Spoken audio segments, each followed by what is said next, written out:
नमस्ते मित्रों, सभी को जय श्री राम। आज हम जानेंगे वट सावित्री के बारे में।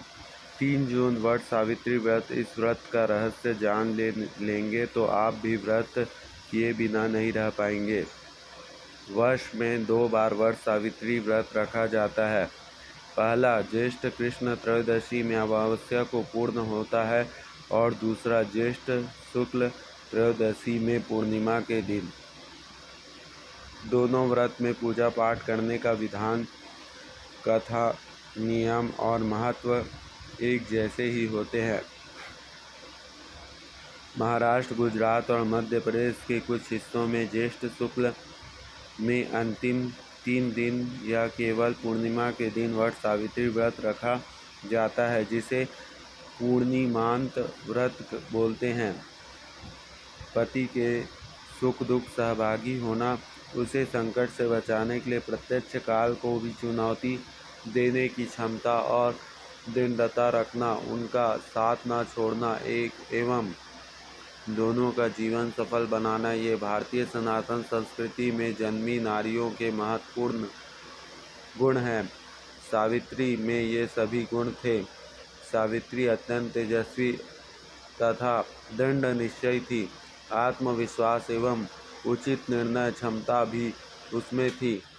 राजकन्या होते हुए भी सावित्री ने सत्यवान को पति के रूप में एक बार वरण कर लेने के बाद उसकी दरिद्रता एवं अल्पायु को जानकर भी अडिग रही तथा उनकी मृत्यु होने पर यमराज से शास्त्र चर्चा कर उन्होंने अपने पति के लिए जीवन दान प्राप्त किया था।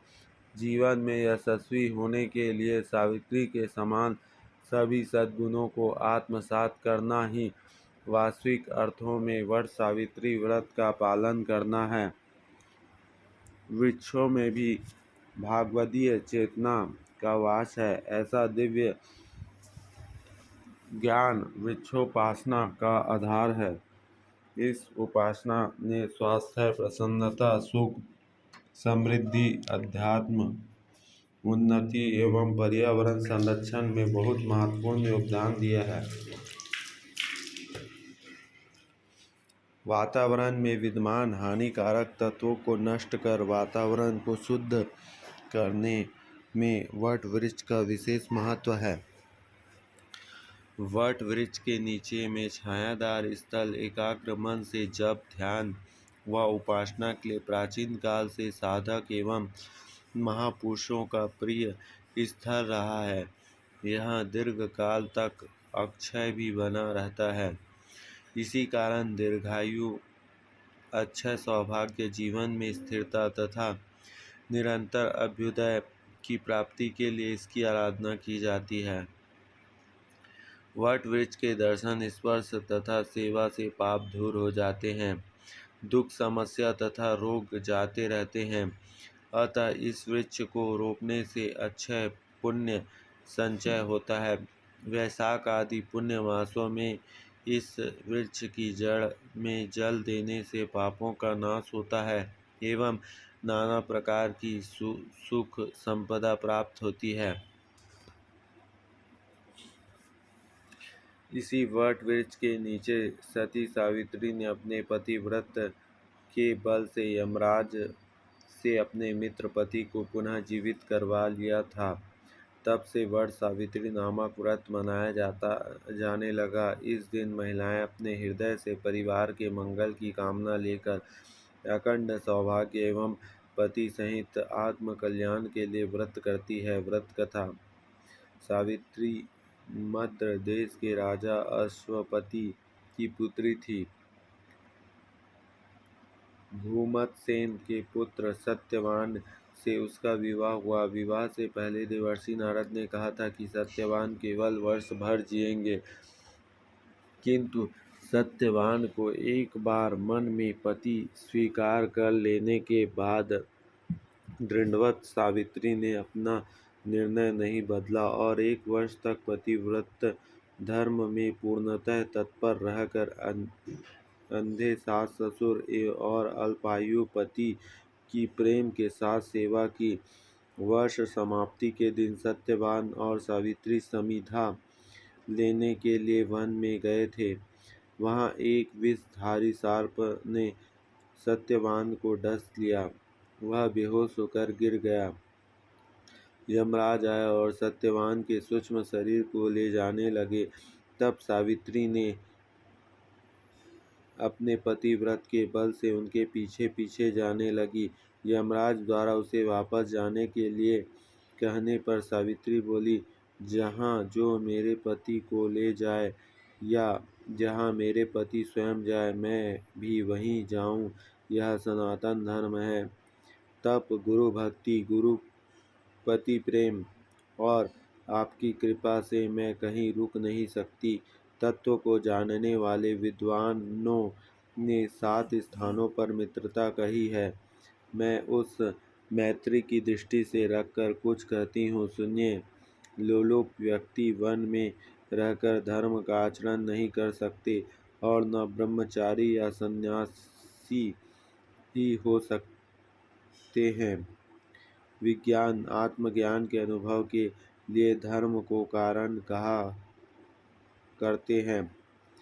इस कारण संत जन धर्म को ही प्रधान मानते हैं। संत जनों के माने हुए एक ही धर्म से हम दोनों श्रेय मार्ग को पा गए हैं। सावित्री के वचन से प्रसन्न हुए यमराज से सावित्री ने अपने ससुर के अंधत्व निवारण व बल तेज की प्राप्ति का वर पाया। सावित्री बोली, संत जनों के सानिध्य की सभी इच्छा किया करते हैं। संत जनों का साथ निष्फल नहीं होता। इस कारण सदैव संत जनों का संग करना चाहिए। यमराज, तुम्हारा वचन मेरे मन के अनुकूल, बुद्धि और बलवर्धक तथा हितकारी है। पति के जीवन के सिवा कोई वर मांग लो। सावित्री ने ससुर के छीने हुए राज्य को वापस पाने का वर पा लिया। सावित्री अपने प्रजा के नियम में बांध रखा है, इस कारण आपको यम कहते हैं। आप मेरी बात सुने। मन, वाणी, अंतःकरण से किसी के वैर न करना, दान देना, आग्रह का त्याग करना, यह संत जनों का सनातन धर्म है। संत जन वैरियों पर भी दया करते देखे जाते हैं। यमराज बोले,